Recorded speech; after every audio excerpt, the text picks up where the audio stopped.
ঈদের ছুটি ঘিরে সুনামগঞ্জ সীমান্তে পর্যটকদের বাড়তি নিরাপত্তায় বিশেষ টহল দিচ্ছে বিজিবি। সোমবার দুপুরে সুনামগঞ্জের তাহিরপুর উপজেলার সীমান্তে পর্যটন স্পট জাদুকাটা, বারেকটিলা, নীলাদ্রি ও টাঙ্গুয়ার হাওরে বিজিবি এই বিশেষ টহল পরিচালনা করে।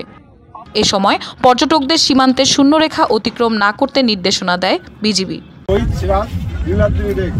আপনারা সবাই ঈদ আনন্দ উপভোগ করার জন্য এখানে আসছেন। আমরা চাই আপনারা ভালোভাবে ঈদ আনন্দ করেন। আমাদের এই যে বোর্ড আছে সীমান্ত শেষ সীমানা, আপনারা কেউ অতিক্রম করে ওই পারে যাবেন না। আলহামদুলিল্লাহ, আমরা ঈদের ছুটিতে ঘুরতে এসে বিজিবি স্যারদের সহযোগিতায় দেখতে আমাদের ইন্ডিয়ার বর্ডার ওদিকে অতিক্রম করতে দিচ্ছে না এবং আমরা সুন্দরভাবে ঘুরতে পারছি এবং ওনাদের সহযোগিতায় যে আমাদের আশেপাশে চোরাচালান বা অবৈধ কোনো কার্যক্রম থেকে আমরা সবাই ওনাদেরকে বারবার এসে সতর্ক করে যাচ্ছেন।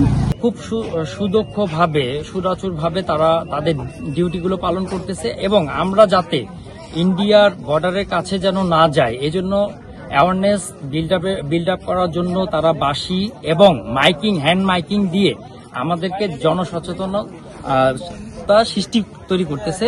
এর ফলে আমরা যাতে ইন্ডিয়ার কাছে যেন না যেতে পারি, আমরা বাংলাদেশের ভিতর থেকে যাতে আমাদের এনজয়টুকু আমরা করতে পারি। শত অনিশ্চয়তা নিরাপত্তাহীনতার মাঝেও বিজিবির ভূমিকা অপরিসীম গুরুত্বপূর্ণ ছিল, দেখবার মতো ছিল। তারা যেভাবে বারবার আমাদের অবগত করে আমাদের নিরাপত্তার ব্যাপারে আমাদেরকে বারবার বোঝাচ্ছে এবং বাঁশি সাইরেন দেওয়ার মাধ্যমে এবং তারা বিভিন্নভাবে আমাদের সতর্ক করার মধ্যে যে আমরা যেন ভারতের সীমান্তে প্রবেশ না করে ফেলি অন্যায়ভাবে, সেজন্য তারা আমাদের সতর্ক করছে। সীমান্ত পর্যটকদের নিরাপত্তার পাশাপাশি অবৈধ অনুপ্রবেশ পুশিন ঠেকাতেও বাড়তি নজরদারি বাড়ানো হয়েছে।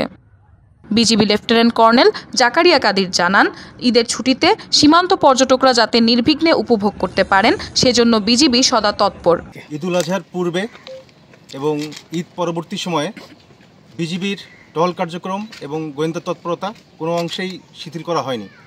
উপরন্তু নিয়মিত টহল কার্যক্রমের পাশাপাশি সীমান্তবর্তী এলাকাতে যে সকল স্থানে টুরিস্ট স্পট আছে সে সকল স্থানে বিজিবি সদস্যরা নিয়মিতভাবে নিরাপত্তা বিধান করছে। সুনামগঞ্জ সীমান্তবর্তী টুরিস্ট স্পটগুলি হলো নীলাদ্রি লেক, বারেকটিলা, বাচ্চুটিলা। তো এই সকল স্থানে কিছু ক্ষেত্রে দেখা যায় টুরিস্টরা জেনে না জেনে অনেক সময় শূন্য লাইন অতিক্রম করে, ড্রোন ফ্লাই করে। তো এই সকল অনাকাঙ্ক্ষিত ঘটনা